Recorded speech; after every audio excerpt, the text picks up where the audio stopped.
Today, the internet is flooded with nonsense fitness advice. If you struggle to lose weight and more specifically keep the weight off, watch this video. Fitness and health is really complicated and there is no one size fits all. It's a very personalized journey, and what's most important is that you apply the things that serve you because your body is unique and your lifestyle demands different things. So as a former fat kid, here are the top fitness tips and myths to help you on your journey. Tip number 1 is that it's not all about calories. Actually, managing your blood sugar levels and your hunger is far more important and sustainable. Not all calories are created equal. Whole foods contain more fiber than processed foods. Processed foods are designed to override your body's normal hunger signals and can lead to overeating. So if you prioritize whole foods that are high in fiber, fruits, vegetables, meats, and lean into your body's natural intuition on fullness, that solves 80% of your fitness journey. But unfortunately, food tastes too good, and so you got to pair this with perhaps a few other tips to compensate for intermittent indulgences. Speaking of which, the next tip is intermittent fasting.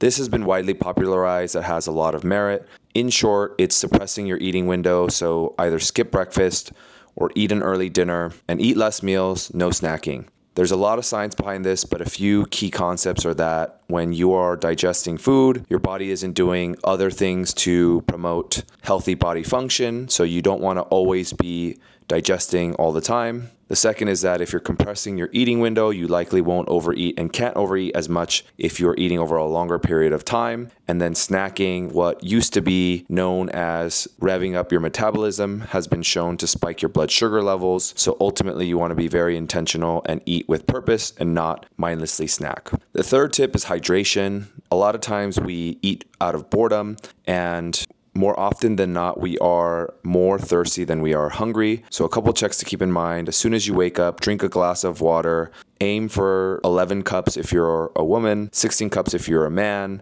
and try to keep your water sources clean. So eliminate as much plastic exposure as possible. Filter your water. There's a lot of fluoride and estrogen in water that is hard to filter out. So if you can, try to go for quality over quantity, considering our body is mostly made of water. This is perhaps a bit controversial, but for me, I typically don't eat simple carbs, so bread, wheat, pasta, pizza. And I know this one is perhaps not as sustainable, but the science behind this is that your body naturally uses carbs for energy. And when you have a low carb intake, it will then change its fuel source to fat. But if possible, try to focus on complex carbs, so fruits and vegetables that pair carbohydrates with fiber. Next is blood sugar management. Spikes in your blood glucose can lead to overeating. It can prevent fat oxidation, which is a fancy way of saying putting your body in a fat burning state. So the two tips here are changing the order you eat. Start with your proteins and fibers.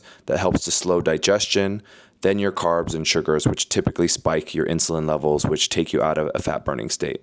The next is apple cider vinegar. This tends to help eliminate hunger pangs and helps keep blood sugar low. So before a meal, take a shot of apple cider vinegar, mix it with soda water, and thank me later. The next tip is walking. I think this is a very underrated exercise, and to walk immediately after meal really aids with digestion and keeps blood sugar low. Not all walking is created equal, so interval walking, walking fast, 3 minutes, walking slow, 3 minutes, and alternating that instead of just walking slow has, according to the literature, helped to be more effective than just walking at a normal pace for an hour and a half. Now, walking versus running has been a very controversial topic. Running over the long term is much better for fat loss because it gets your heart rate up, and what that does is after your workout, you're constantly burning more calories than walking would. Now, if you can't run, of course, walking is an amazing exercise, but if you have the luxury of being able to run and you enjoy it, go ahead and incorporate it into your routine. Lifting weights, resistance training is really great for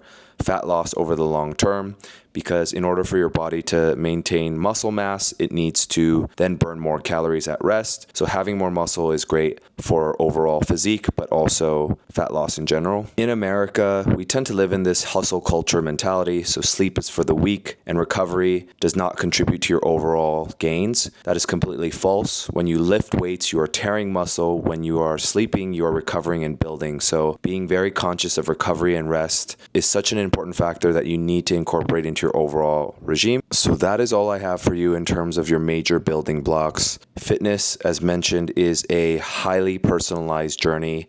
So don't subscribe to all of this as gospel. You have to really figure out what serves you, your lifestyle, your routine, the things that are easy for you, and constantly test and learn. The things that worked yesterday may not work tomorrow, and your body is highly resilient and adaptive. So really figuring out the things that you genuinely enjoy. Look forward to the meals that you eat. Look forward to your workouts, and overall really lean into your why, because fitness is a long-term game, and having fun with it is, although not practical advice, so important when it comes to maintaining and being consistent. So that's all I have for you today. If any of this resonated, please subscribe, follow on Instagram, as I have a lot more sound bites there for you all. Catch you all in the next video.